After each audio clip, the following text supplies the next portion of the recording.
We have Ukraine, inflation, the southern border, and rampant crime. These are all still main issues of the day. I think they're still pretty hot issues.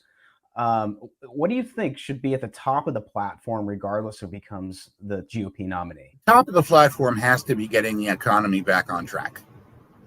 I mean, that's what America needs.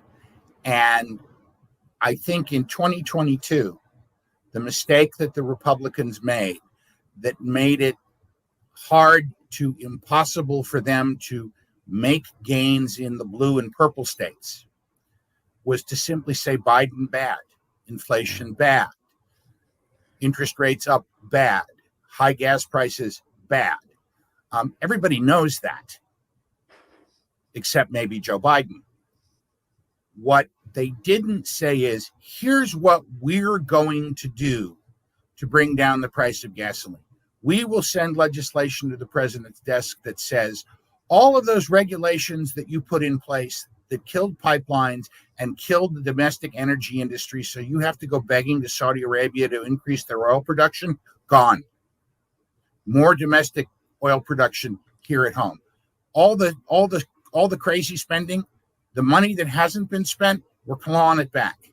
And we're doing a 10% across the board cut in all discretionary programs. So we won't touch entitlements, Social Security, Medicare, but all the discretionary stuff, gone. We're going to establish a congressional committee that's going to recommend government programs and agencies to be closed.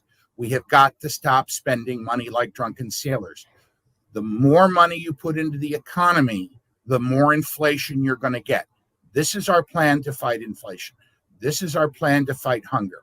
This is our plan to fix education. This is our plan to make sure that government bureaucrats can never again, on a whim, at the request of the teachers' unions, close your children's schools for 18 months. This is our agenda. Republicans didn't offer an agenda. They just pointed to the Democrats and said, Democrats bad. Well, you can do that when the supposedly impartial major media is echoing everything you're saying as a political party. But the Democrats are the only ones who get that luxury, not the Republicans. So the Republicans have to do it themselves, and they have to do it through alternative media, and they have to do it through new media, and they have to be smart, and they have to be clever, and they have to have a ground game.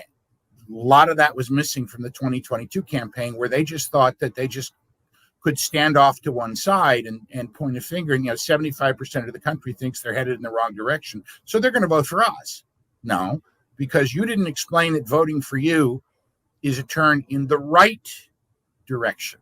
What Biden said successfully was that voting for them will take you in an even worse direction than we're headed now.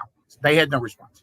I wish some of that stuff that you were talking about, those ideas were in the commitment to America, that McCarthy rolled out. I thought that was so weak. And I think commitment to America is weak. It should have been a contract with America 2.0 and ECHO 94. It was extremely weak. You're right. It was extremely weak.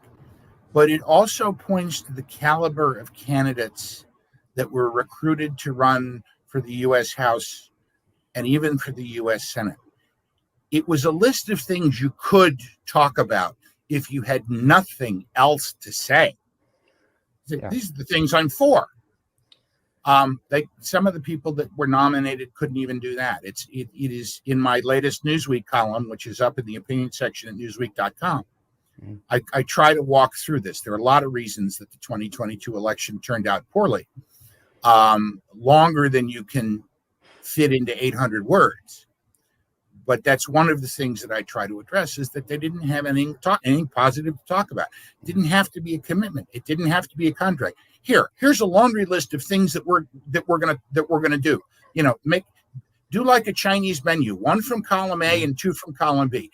Pick what works for you, but talk about what you're gonna do, not just how bad the other guys are.